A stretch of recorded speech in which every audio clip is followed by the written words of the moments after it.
Let's start with the questions. First of all, 1 or 2 marker questions. Laws of reflection of light. What do you mean by reflection of light? Bouncing back of light in the same medium. Now you must recall the picture for the same. Like reflection means, suppose this is a reflecting surface, a mirror, and incident ray comes like this is the point of incidence and we can consider it as normal. The angle between incident ray and the normal is angle of incidence. And what does law of reflection says? That with the same angle the light is reflected in the same medium. So this angle is angle of reflection. So the first law is angle of reflection is equal to angle of incidence is equal to angle of reflection. Angle I is equal to angle R.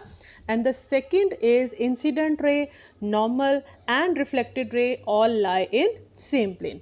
So these were the two laws of reflection of light. This question sometimes it comes for 1 mark. Now relationship between focal length and radius of curvature of a mirror. In front of you, you can see this is the picture of concave mirror. You can consider like that सीधा चम्मच is like a concave mirror. It works as a concave mirror. सीधा चम्मच. Most of the time I tell my students that ulta चम्मच, suppose the reflection is taking place from the back side of the spoon, then it works as convex mirror, and सीधा चम्मच means concave mirror. So this is the diagram of concave mirror. I have marked pole, focus and center of curvature. Now the relationship between focal length means the distance PF and the distance PC.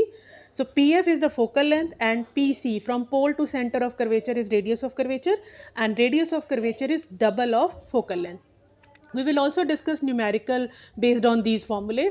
Now mirror formula 1 by V plus 1 by U is equal to 1 by F, where V stands for image distance, U stands for object distance and F stands for focal length. All these distances are measured from the pole of the mirror. You can see that from pole we measure all the distances. So object distance from P to that point where it lies on the principal axis, and U means object distance and V means image distance, and F we have already seen that from P to F this is focal length. Now magnification in the mirrors means whether the image is enlarged or larger than object, whether it is smaller than object. So the formula for the same is M. M is the symbol for magnification. It is equal to H dash upon H, that is height of the image is H dash and height of the or size of the object is H, and this formula can also be written as minus V by U. Now derivations of these formulae are not in your syllabus. You just need to learn these formulae and apply them in numericals. So minus V by U. And for learning you can see that in mirror formula 1 by V plus 1 by U, but in magnification it is minus V by U. Magnification is a ratio, it doesn't have any unit. दोनों की जो units होंगी they will cancel out with each other. Now question number 5, what does these values of magnification indicate? If the value of magnification M is positive, it means the image is erect. If it is negative, then it means image is inverted. If it is 1, then image size is equal to object size. If M is more than 1, then image size is more than object size, means image is enlarged. If M is smaller than 1, then image is diminished or smaller than object. Now the question from refraction topic, why does a pencil partially immersed in a glass of water appears tilted or displaced? You can see the picture on the screen that why it appears tilted. And suppose another situation is a lemon kept in water in a glass tumbler appears to be bigger. Why? Or why does the bottom of a tank or a pond containing water appears to be raised? It appears to be slightly raised. So the answer for all these types of question is due to refraction of light. And what do you mean by refraction? Bending of light ray on going from one medium to another. When light goes from one medium to another, here you can see the diagrams. Suppose it is going from rarer to denser medium. We will also talk about that rarer means whose refractive index is smaller, and denser means whose refractive index is larger. So from rarer to denser medium, if it goes, then it will bend towards the normal. You can easily see that angle R is smaller than angle I. But if it goes from denser to rarer medium, then angle R is more than angle I, means it will bend away from the normal. So light ray bend towards normal when light goes from rarer to denser medium, and if it goes from denser to rarer medium, then it moves away from normal. So this is refraction of light, and all these phenomena or all these situations arise due to refraction of light. Now moving to next question, reason for refraction of light. Why light ray bends when it changes its medium? Because on changing medium, speed of light also changes. And in which medium speed of light is maximum? It is maximum in vacuum, and in air it is slightly lesser, but we take the value same as in vacuum, that is 3 into 10 raised to the power 8 meter per second, and it is denoted by the special symbol C. Now the laws of refraction of light, again looking at the diagram, this is incident ray, this is normal, and this is refracted ray. So they all lie in same plane. This is the first law, and second law is that refractive index of a medium, which is denoted by the symbol mu, a stylish u, you write like this, that is equal to sine I upon sine r. You have learnt about sine, cosine in trigonometry in math. So sine I यानी कि angle of incidence का sine upon angle of refraction का sine. The another formula for refractive index is C by V. It is the ratio of speed of light in air to the speed of light in that medium. जिस medium का आप refractive index calculate करते हैं, उस medium में जो light की speed है वो डिनोमिनेटर में आएगी, एंड न्यूमरेटर में हमेशा लाइट की स्पीड इन एयर आएगी. वैसे जो रिफ्रैक्टिव इंडेक्स है, it is a relative term, it is the ratio of speed of light in two media, but it is relative refractive index, but it is called absolute refractive index when with respect to the medium is air. जब हम air के respect में किसी medium का refractive index calculate करते हैं, then we call it absolute refractive index. So in case we say that refractive index of air is this much, it means refractive index of glass is this much. It means the ratio of speed of light in air to the speed of light in glass. So air के respect में अगर चीज़ है, कोई refractive index है, तो हम उसे absolute बोल देते हैं. We simply call it refractive index of that medium. Like refractive index of diamond is 2.42. It means the refractive index of diamond with respect to air. It has not been mentioned, but it is obvious that it is with respect to air. That is 2.42. What does this statement mean? This question is very important. So mu is equal to C upon V. Mu की value is 2.42. That is equal to C upon V diamond, means velocity in diamond, velocity of light in diamond. So on interchanging, 2.42 will come down. So 2.42. I forgot to write decimal here. So the velocity of light in diamond is 1 upon 242 times that of speed of light in air or vacuum. So here you should write 2.42. Yes. So it is 2.42 times less than the speed of light in air or vacuum. This statement means this thing. Now the lens formula, in mirror formula here you saw plus sign, in lens formula it is 1 by V minus 1 by U is equal to 1 by F. Sometimes these formulae are directly asked, and you have to indicate what does all these symbol means. So V means image distance, U means object distance, and F means focal length. Now magnification in the lens, again it is the ratio of size of image to the size of object, and in other terms it is V by U. In mirrors it was minus V by U, but in lenses it is V by U. Power of the lens, this is also very important concept. So power is equal to 1 by focal length, but focal length should be in meters, then only the power will come in diopter, which is the SI unit of power.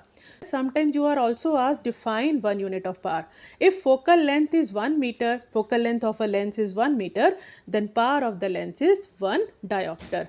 And for convex lens the power is positive, and for concave lens power is negative. We will also discuss about the sign convention, how plus to which quantity we need to give plus sign, or to which quantity we need to give minus sign.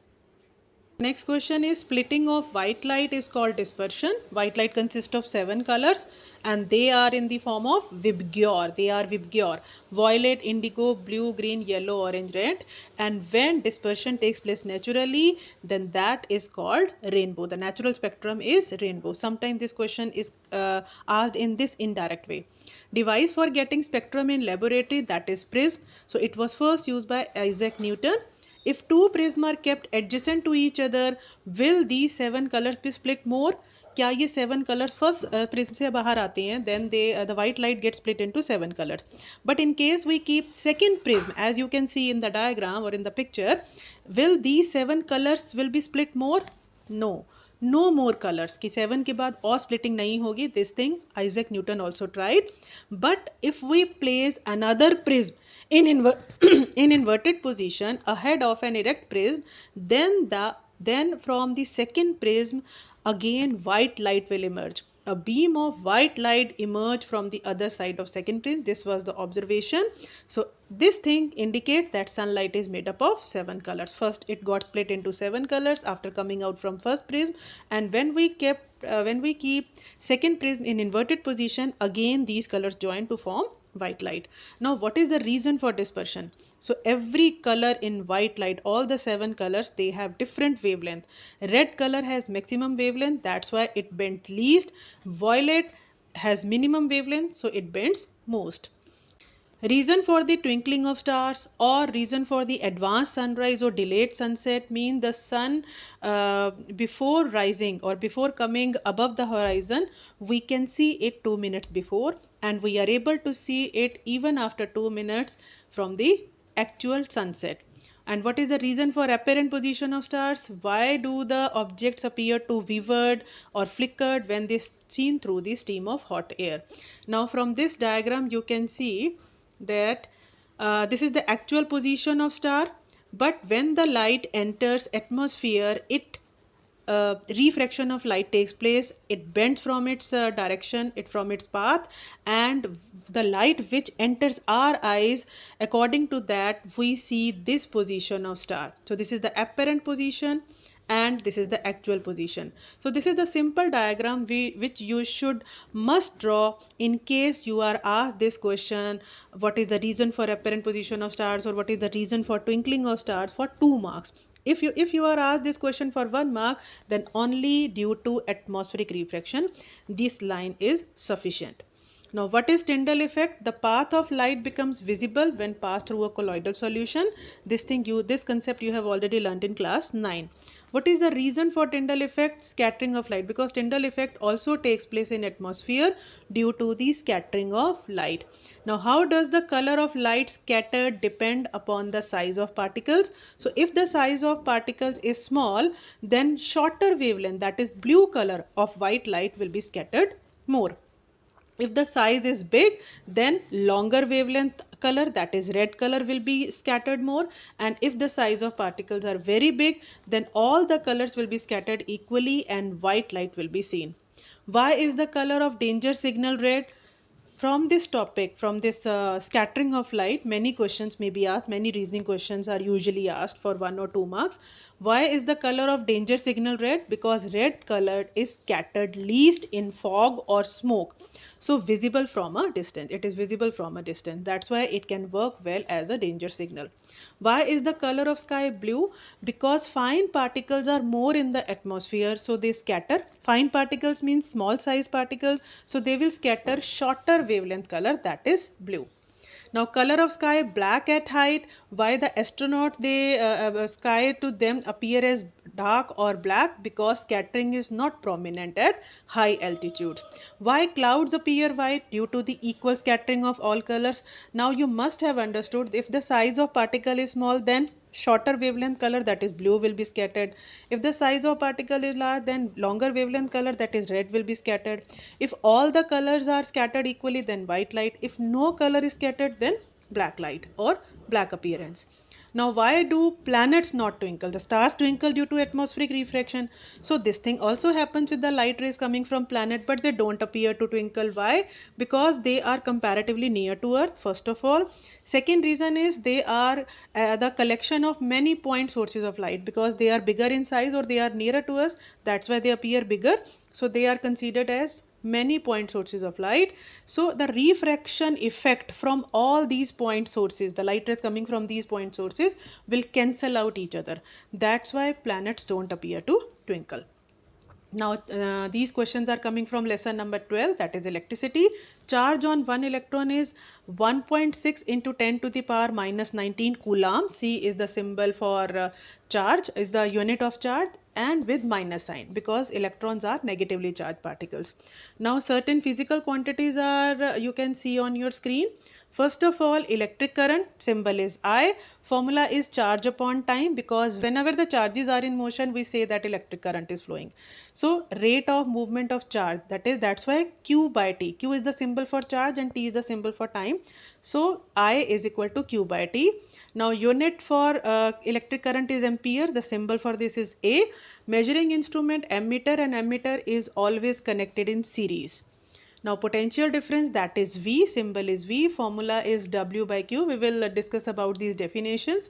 Here their units, their formulae are summarized. Unit is volt or V. Measuring instrument voltmeter, it is always connected in parallel. Resistance symbol is R, formula is V upon I, that is potential difference upon I from the Ohm's law. We will also discuss it later. Unit is ohm, that's why the unit is ohm, because ohm, the scientist Ohm discovered it. Measuring instrument, it is nothing, यहाँ आपको ज़रूरत नहीं है इसके, and it is connected in series or parallel, both ways it can be connected. Now the symbol for power is P, formula is VI or W by T, that is work upon time or energy upon time. Unit is watt. Now resistivity, the symbol for this is rho, stylish small p, and the formula is capital R, that is resistance. A here means area of cross section upon L. L is the length of conductor and its unit is ohm meter. All these things will be discussed in detail in further questions, in upcoming questions. Which device is used to maintain a potential difference in a circuit? Potential difference जब तक maintain रहेगा तभी तक current flow करता है. So कौन सा device potential difference maintain करता है? That is cell or battery. Combinations of two or more cells is called battery. Direction of electric current in a circuit is from positive terminal to the negative terminal. Now what is Ohm's law? So in an electric circuit, potential difference between two ends of the conductor is directly proportional. This is the sign of proportionality. Directly proportional to electric current flowing through it. So in symbolic form we can write V proportional to I, and when the proportionality sign is converted to equality sign, so V, it becomes V is equal to IR, where IR is the constant of proportionality and its special name is resistance. So V is equal to IR. This is very important formula. On Ohm's law, 100% you will get one question. Graph depicting Ohm's law, it is a straight line between V and I. V you will take on the y-axis and I, electric current, you will take on x-axis. Simply draw a straight line, or sometimes the data is given and you have to draw the graph according to that. Again you will get a straight line. If you don't get it, it means somewhere you are drawing it incorrectly. And V proportional to I. This straight lines indicate that V is proportional to I. If V increases, then I also increases. If I increases, then V also increases. Equivalent resistance in series combination. Here you can see that resistance have been combined in series. The second end of first is connected to first end of the second resistance. Means they are joined hand to hand, and V is the potential difference across their combinations from this point to this point, and V1, V2, V3, these are the potential differences across these individual resistances. Because here you can see that we have taken a battery of two cells, so current will start on switching on, the current will start flowing, and ammeter is connected here, it is connected in series. You can see that positive terminal is connected with the positive terminal of ammeter, and the current which has emerged from this battery, the same current I will flow through all these resistances. So R1, R2, R3, they will get the same current. So here I have also written that same current flows through all resistors. This happens in series combination. The potential difference is different in the resistors in combination, but the current remains same through all. Now the formula for equivalent resistance in series combination is Rs is equal to R1 plus R2 plus R3. They will simply be added. And similarly in parallel combination, the resistors are joined in this way that first end of all these three resistors, R1, R2, R3, they have joined together at one end, and their second ends, R1, R2, R3, their second ends are joined at one point. So in this combination, the current I which is coming from the battery, it will be divided into these parts, I1, I2, I3. There are 3 resistors, then it will be divided into 3. And if there are more number of resistors or less number of resistance like 2, then they will be divided in those many parts. And potential difference, what is the total potential difference in the circuit? Same potential difference will be there across the two ends of these resistors in parallel combination. So potential difference across the resistors remains same in parallel combination, and the formula for equivalent resistance is 1 by Rp is equal to 1 by R1 plus 1 by R2 plus 1 by R3. Means you will take the reciprocal of all these 3 resistors, then you will join them and you will get the reciprocal of parallel combination equivalent resistance. On which factors resistance depends? So it depends on the length of conductor L, area of cross section capital A, nature of material of conductor which is denoted by the symbol stylish P or rho, that is resistivity. So R is equal to rho L by A. This is the formula for resistance in terms of length, area and resistivity. Now 1 unit of resistivity according to the formula, suppose we leave rho here, then A will go to the side of R, it will be multiplied there. So rho is equal to RA and L will be in the denominator on that side, RA upon L. Now the symbol for R is ohm, symbol for A is meter square, and symbol for unit for L is meter. So on cancelling out we will get ohm meter. This is the unit of resistivity. How you will define it? When a substance or a conductor of length 1 meter, area of cross section 1 meter square, has the resistivity 1 ohm meter, then resistance is 1 ohm. Means put the unit value with all these physical quantities and you will get the value for the you can define the 1 unit of that particular quantity which you are going to define. Why alloys are used in electrical heating devices? Because they have high resistivity, the same rho.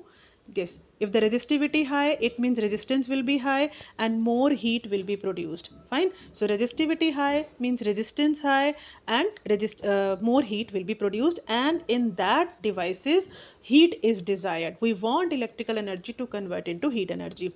And moreover, the second reason for this is they don't oxidize readily at high temperature. They don't melt, they don't oxidize.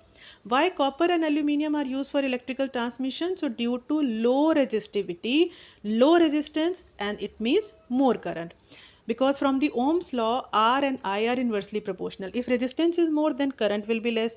If resistance is less, then current will be more. So in this situation, if the copper and aluminium, the metals have low resistivity, it indicates they have low resistance and it indicates that more current will flow through them.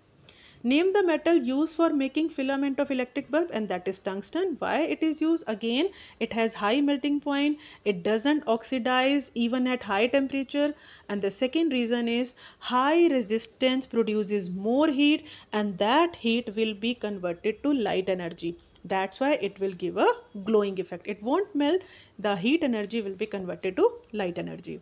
Now advantages of parallel combination in household circuits, all the devices are connected in parallel, because you have already seen that equivalent resistance becomes less, because you have seen the formula for the same is 1 by Rp is equal to 1 by R1 plus 1 by R2 plus 1 by R3, because we take the reciprocals, we add them and then we get the value for the reciprocal of equivalent resistance. So equivalent resistance becomes lesser than even the smallest resistance among all of them. And other advantages, if any one gadget is damaged, then there is no effect on other gadgets or appliances, and every appliance has different current requirement. So in parallel combination, they will get the current according to their resistance value. Heating effect of electric current, this is also very important.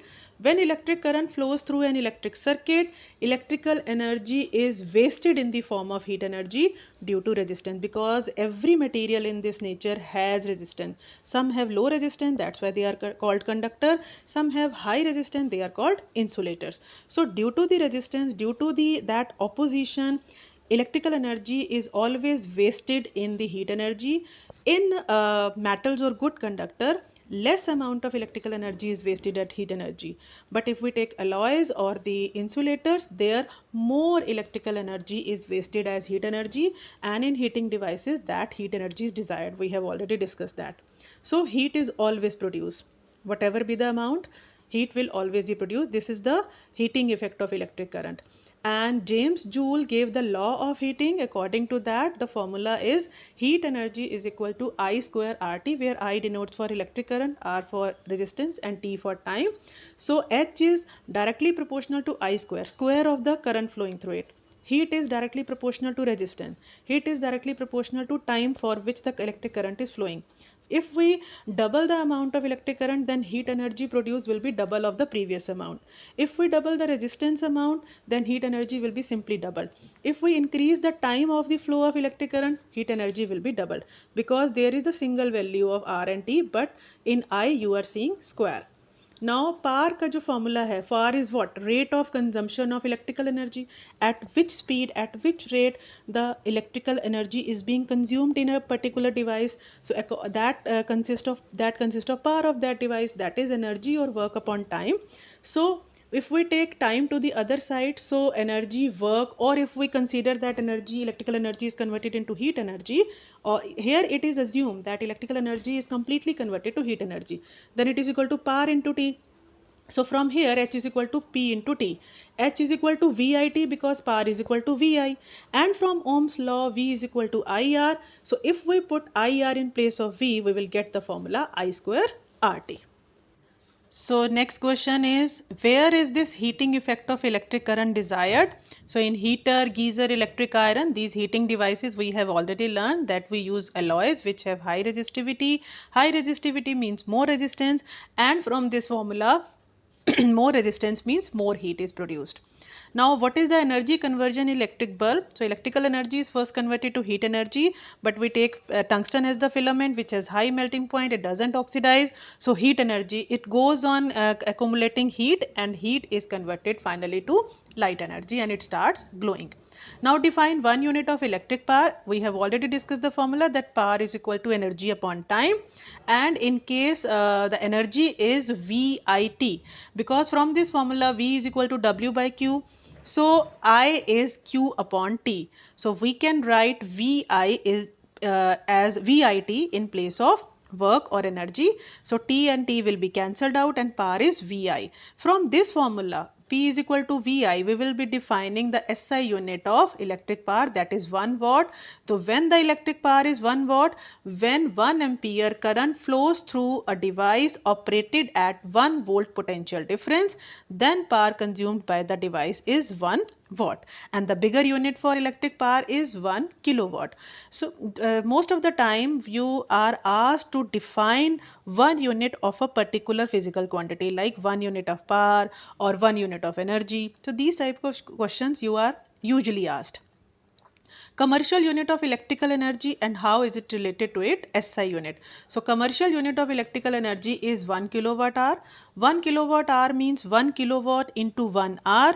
1 kilowatt means 1000 watt. What is the SI unit of power? And 1 hour is equal to 3600 second. Second is the SI unit of time.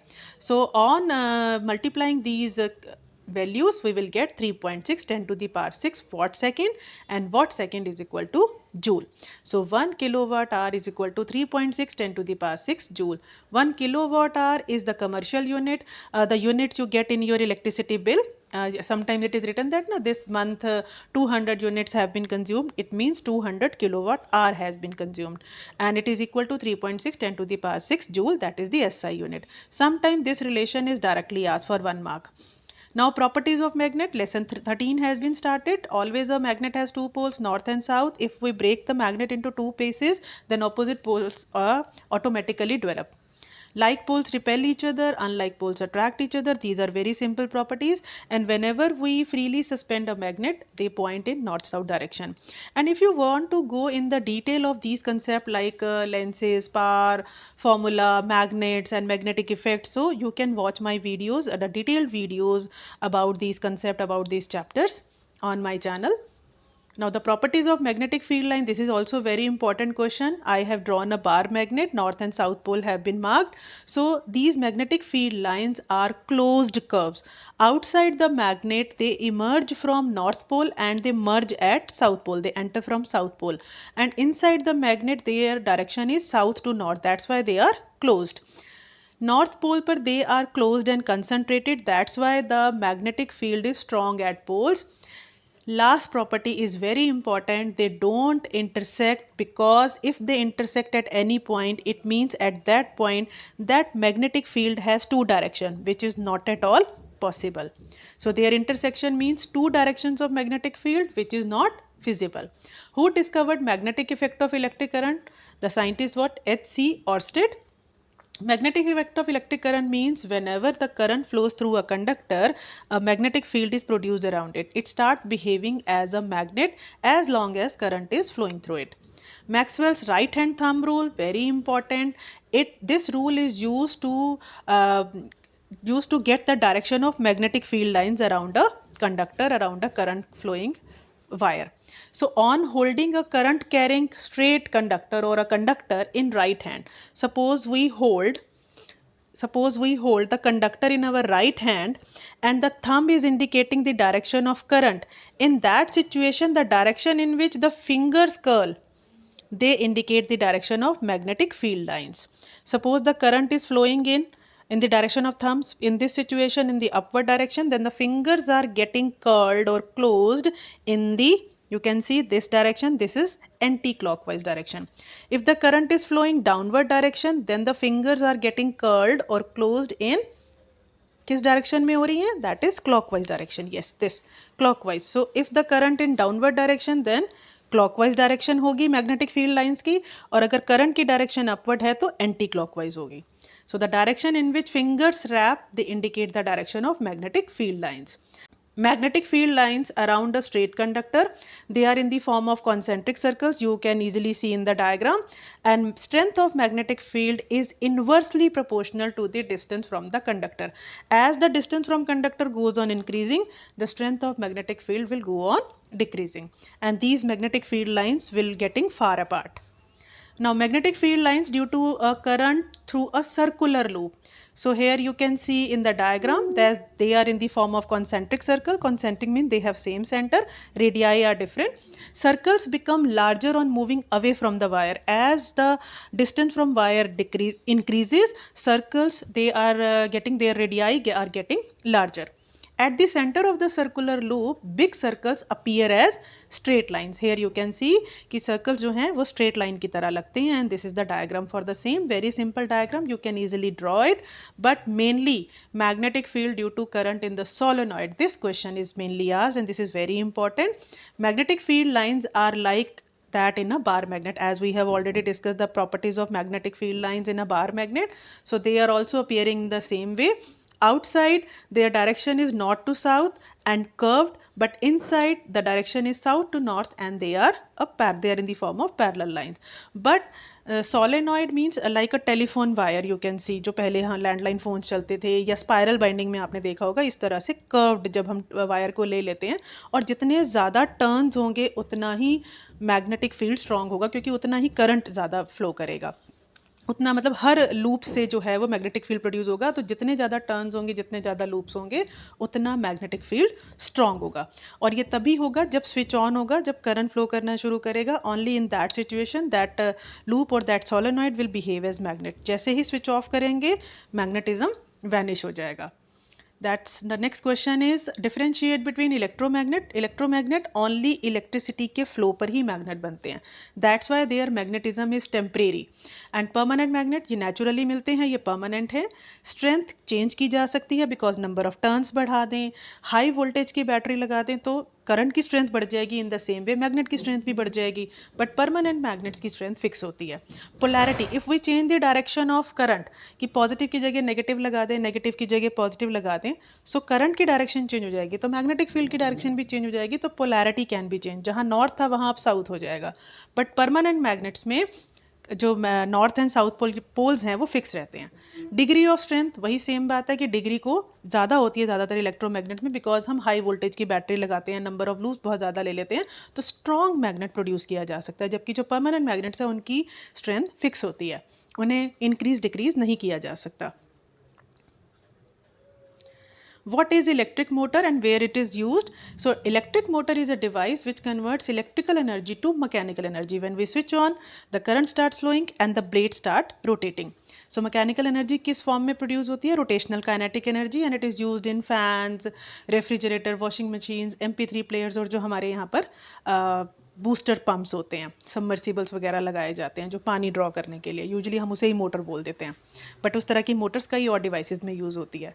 Principal of electric motor: when a current carrying conductor is kept in a magnetic field, it experiences a force. When the switch is on, current starts flowing, and if that conductor और coil is kept in a magnetic field, it will start rotating or it will experience a force.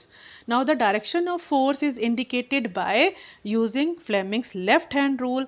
In this situation, suppose this is our left hand, this is my left hand, to stretch the thumb, forefinger and the middle finger in such a way that they are mutually perpendicular to each other. बाकी दोनों fingers close रहेंगी.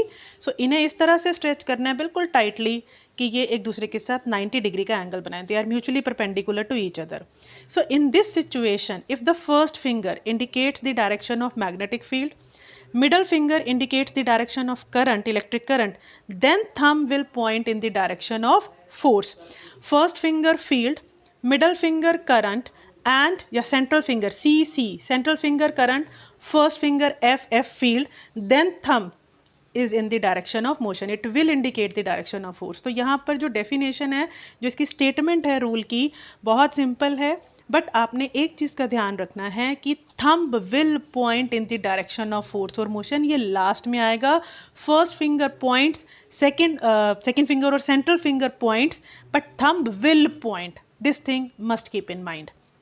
Now what is electromagnetic induction? When a conductor, suppose the substance through which current can be passed through, अभी current flow नहीं कर रहा है, when a conductor is kept in changing magnetic field, changing, the magnetic field is changing. Suppose we are moving the conductor with respect to a stationary magnet, or we are moving the magnet. So in that situation, the magnetic field around the conductor will not be fixed, that will be in varying situation, or that is called magnetic flux. When a conductor is kept in changing magnetic field, current is induced in it. उसमें current अपने आप पैदा हो जाता है जब हम किसी कंडक्टर को चेंजिंग मैग्नेटिक फील्ड में रखते हैं. स्टेशनरी है जब तक स्टेबल है तब तक नहीं. When we change the magnetic field lines around it, current is induced in it, and that phenomenon is known as electromagnetic induction. What are the two ways to induce current in a coil? So move the coil in a magnetic field, या तो coil को move करिए या magnetic field जो उसके around है उसे change करिए.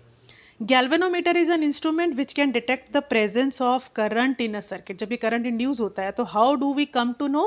With the help of galvanometer, this instrument detects the presence of current and its direction also.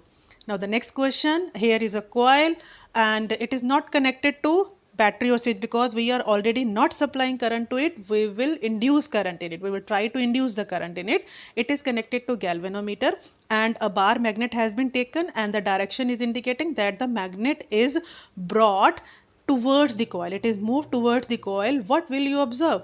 We will observe momentary deflection. For a moment galvanometer की needle deflect होगी and it indicates the presence of current in the coil. Now if the magnet is kept stationary near the coil, if it is kept stationary, no movement, then there will be no deflection.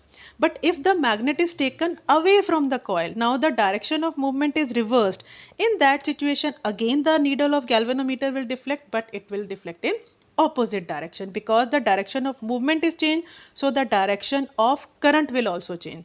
That's why we wrote in the definition of galvanometer that it detects the presence of current as well as its direction. Now the next question, for the direction of current कि किस direction में current produce हुआ, उसके लिए हम use करते हैं Fleming's right hand rule. बिल्कुल दोनों की स्टेटमेंट लेफ्ट और राइट की सेम है. Don't get confuse. लेफ्ट वाला इलेक्ट्रिक मोटर के लिए है, थंब से जो हम मोशन की डायरेक्शन इंडिकेट करवाते हैं उसके लिए है, और फ्लेमिंग का जो राइट हैंड रूल है ये हमें करंट की डायरेक्शन बताता है। दो डायरेक्शंस ऑलरेडी हमें पता है, मोशन की डायरेक्शन हमें पता है फोर्स की, मैग्नेटिक फील्ड की direction we already know, but इस रूल से हमें कौन सी डायरेक्शन पता चलेगी, that is of central finger, that is of induced current. तो stretch the thumb, forefinger and middle finger in such a way that they are mutually perpendicular to each other. If thumb points in the direction of motion, forefinger points in the direction of magnetic field, then central finger will indicate the direction of current. Most of the time students make mistake, they don't write will word with the central finger, with the middle finger in case of Fleming right hand rule, and in case of Fleming left hand rule हमें thumb के साथ will बताना है, thumb will indicate the direction of force। और इस तरह से आप हैंड का या फिर इस तरह से कि 3D पिक्चर सिंपली दिखा सकते हैं जिससे कि हम उनमें डायरेक्शंस को इंडिकेट कर देंगे। SI unit of electric potential, and we already well aware with the formula for electric potential, that is V is equal to W by Q, and its definition is कि when 1 joule of work is done to bring 1 coulomb charge from infinity to a point in the circuit, then potential at that point is 1 volt. So V by Q, 1 volt is equal to 1 joule upon 1 coulomb. In case you write only this for defining 1 unit of electric potential, or for defining 1 unit of anything, if you write only this expression, then you will get half mark out of 1 mark. But if you write in proper statement, then you will get full 1 mark. So that is not difficult. You can easily express this expression in the form of words. When 1 joule of work is done to bring 1 coulomb charge from infinity to a point, then electric potential at that point is 1 volt. Now the questions from lesson number 10 light. Now we have come to the image formation. So characteristics of image formed by plane mirror, we usually use plane mirrors in our homes.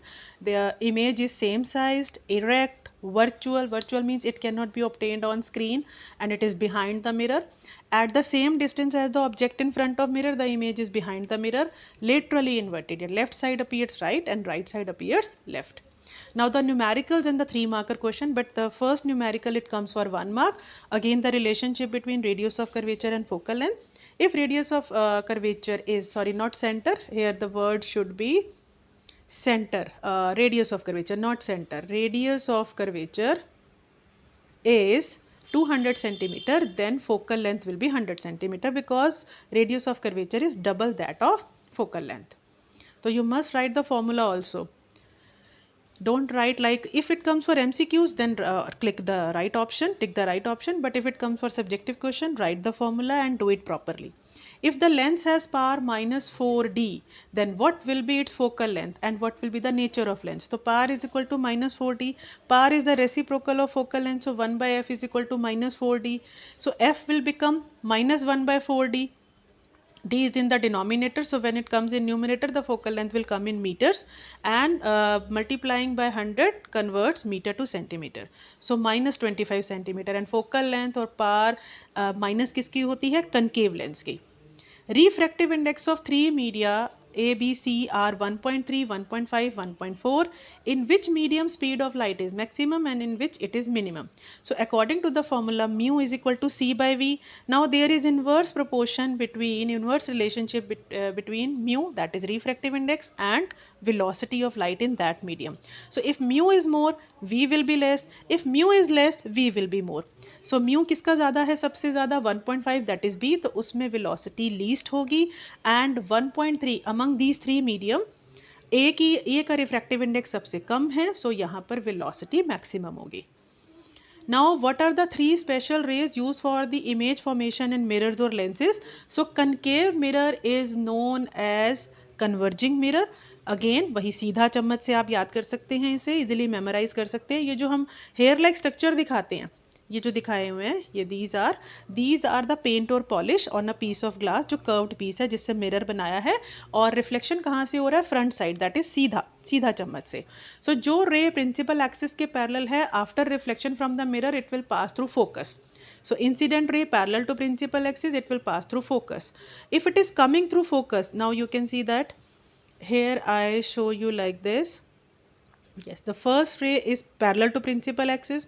After reflection, it will pass through focus. Second special ray which will be used in the image formation, it is coming through focus, it will become parallel to principal axis. And the third ray is passing through C. Then after reflection, suppose it is incident on the mirror in the direction of C, then after reflection, it will move along the same path. So in these way, these are the three special rays which are used for image formation. You can draw the ray diagram for image formation at any position of the object. Now in case of convex mirror, convex में क्या है, जैसे एक बड होता है flower का, इस उस तरह की शेप का convex है. It is also converging lens. Converging means कि जो parallel rays आ रही हैं, this concave mirror or convex lens, they are converging those parallel rays to the focus. वो सारे near ले आती हैं उसको. सो यहाँ भी आप देखेंगे कि जो फर्स्ट रे है, this is the first ray, and ये जब प्रिंसिपल एक्सिस के पैरेलल है तो it will pass through focus. Second is coming through the focus, and after refraction from the lens it will become parallel to principal axis. And third is passing through optical center, then it will move along the same path. ये उसी रास्ते पर चली जाएगी, इसमें कोई deviation नहीं होगा. So here you can look at these three special rays in case of lenses. बिल्कुल सेम है. अगर हम वर्ड्स में लिखें तो जिस तरह से मिरर में लिखा है वो सेम रहेगा. So the next is, so in case of यहाँ पर एक वर्ड आएगा कॉन्वेक्स मिरर और diverging mirror. Concave lens is diverging because here you can see the ray which is coming parallel to the principal axis, it is getting diverged. इसका focus mirror के पीछे होता है. उल्टा चम्मच, यू कैन से उल्टा चम्मच है, उल्टी तरफ से वो कॉन्वेक्स मिरर होता है जो उल्टी तरफ से रिफ्लेक्ट करता है. तो इसका फोकस जो है वो मिरर के पीछे है. So it will get diverge in the direction of focus. ये आप देख रहे हैं यहाँ पर, ये इस तरह से इस डायरेक्शन में डाइवर्ज कर जाएगा, means getting away from the principal axis. In the same way ये जो डाइवर्जिंग लेंस है, कनकेव लेंस है, यहाँ भी अगर कोई रे पैरेलल आ रही है, सपोज द रे इस तरह से हम यहाँ ले रहे हैं, ये पैरेलल आ रही है, यस, और it is getting away from the principal axis. और अगर हम ध्यान से देखें तो पीछे अगर हम इस रे को एक्सटेंड करते हैं तो F2 यानी कि फोकस की डायरेक्शन से आ रही है, बिकॉज लेंसेज में दो फोकस होते हैं, एक राइट साइड पे, एक लेफ्ट साइड पे. और इसमें भी यही है कि जो ऑप्टिकल सेंटर से जाएगी, जो थर्ड वाली रे है वो डिविएट नहीं होगी. और अब सेकेंड वाली को आप देख सकते हैं यहाँ पर कि F2 से आ रही है and it will become parallel to principal axis. बिल्कुल सेम है उन सब में, जैसा कॉन्वेक्स में था वैसा ही कनकेव में है. Now in the same way concave mirror के हमने 6 पोजीशंस ऑब्जेक्ट की लेकर के इमेज फॉर्म की थी. कॉन्वेक्स मिरर में 2 पोजीशंस ली थी, कॉन्वेक्स लेंस में 6 ली थी और कनकेव लेंस में 2 ली थी. 72 नंबर क्वेश्चन पर मूव करने से पहले let's have a look at those रे डायग्राम्स. ये आपके सामने ये रे डायग्राम्स हैं, है ना. इन सब की आप ज़रूर प्रैक्टिस करेंगे और इनमें से किसी भर भी एक न्यूमेरिकल एंड रे डायग्राम डेफिनेटली आपसे पूछा जाता है. ये आपके कनकेव मिरर के कॉन्वेक्स मिरर के हैं 2 डायग्राम्स, और उससे पहले हमने कनकेव मिरर के देखे. And these are the 6 diagram for the 6 locations of object in case of convex lens and 2 ray diagrams for concave lens. Yes, so this thing you must practice, and if you want to go in detail how these diagrams are to be drawn, I will share the link in description box. Yes, the question number 72 is relative refractive index. I have already told you that relative, this is a relative term, it is always in with respect to some other medium, and if it is with respect to air then we say it absolute refractive index. So of glass and water with respect to air are 3/2 and 4/3. If the speed of light in glass is 2 into 10 to the power 8 meter second per second, then what is the speed of light in air? So mu glass is equal to 3/2. This value is given to us. Now the formula for mu is C upon V glass. It is equal to 3/2. And C the speed of light.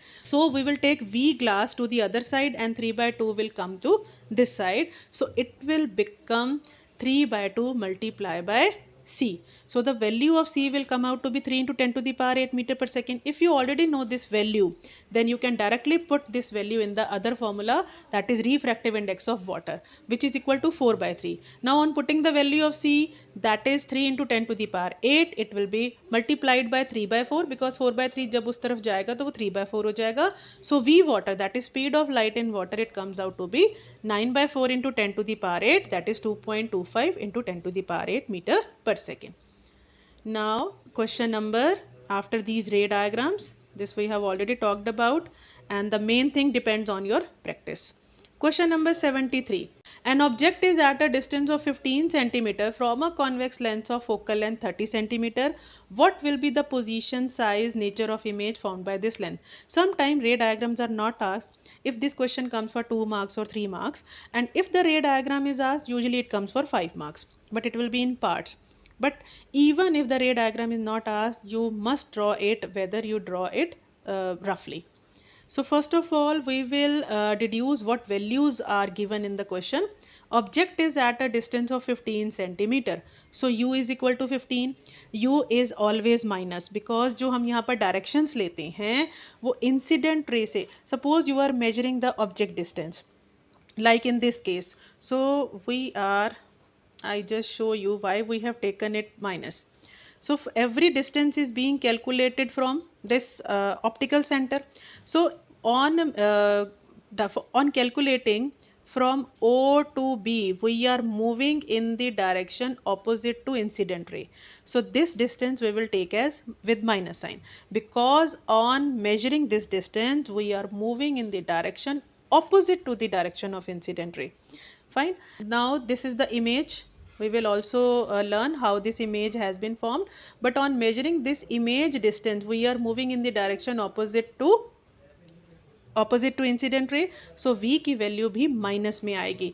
In case it doesn't come तो कहीं ना कहीं आप calculation wrong कर रहे हैं. But इस convex जो लेंस है इसका फोकल लेंथ इस तरफ होती है, फोकस जो है वो अदर साइड पे होती है.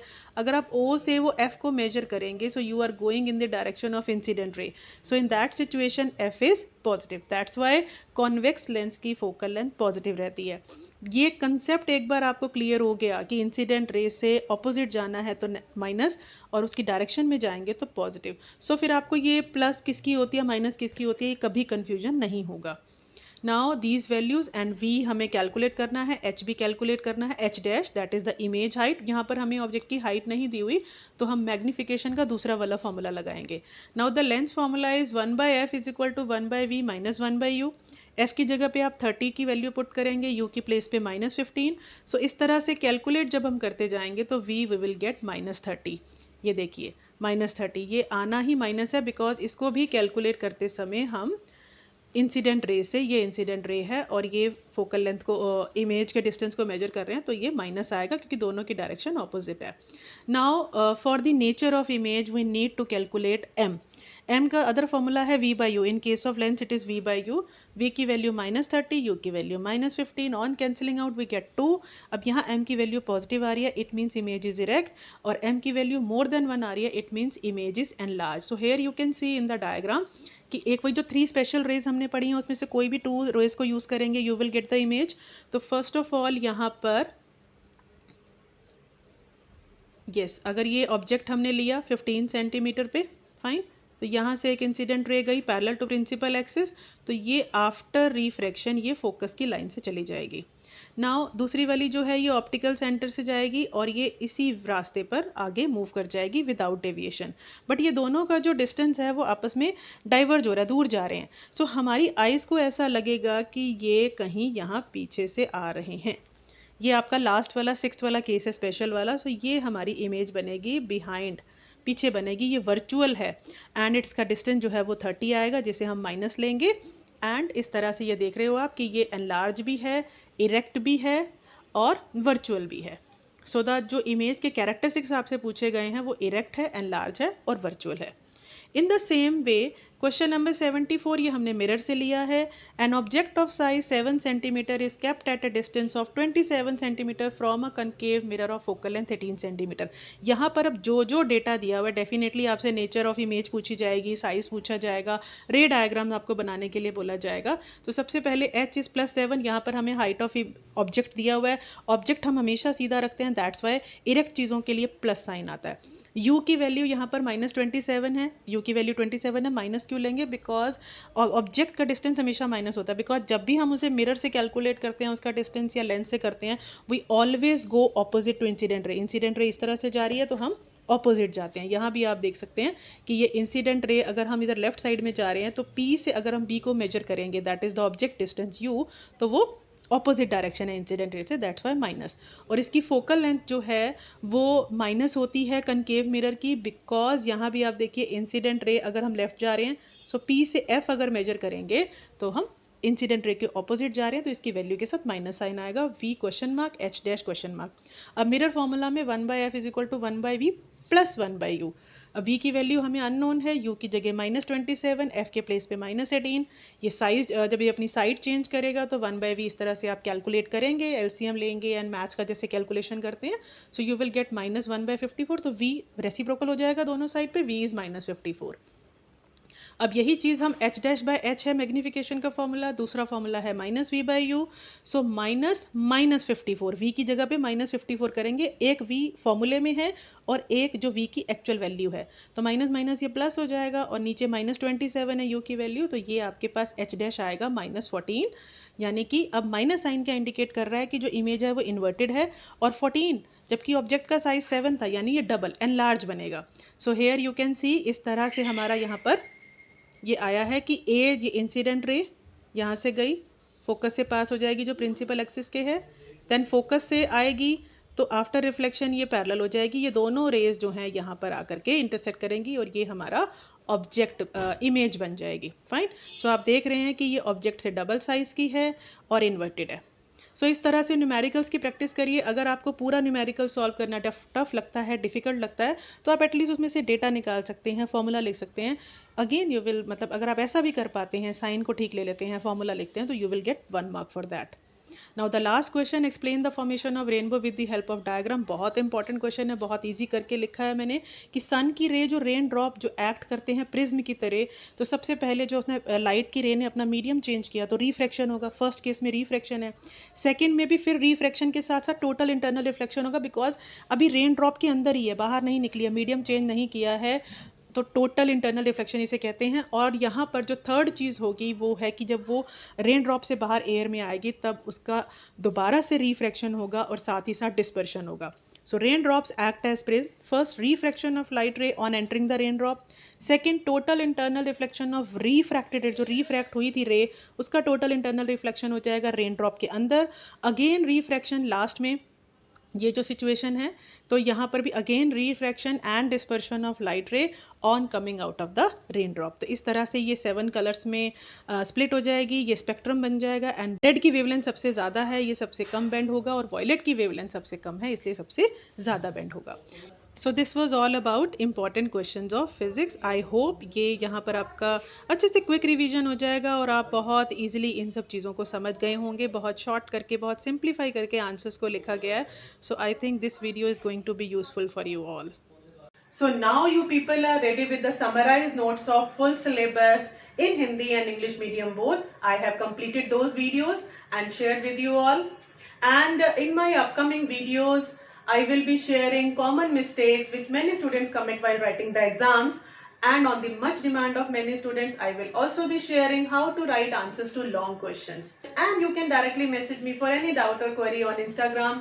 The link will be provided in the description box. Moreover, the questions which we have discussed today, their PDF will also be available in the description box. So you can have a look from there and note it down in your notebooks. Do the good practice of diagrams and numericals. You can easily score very good marks. Good luck. Goodbye.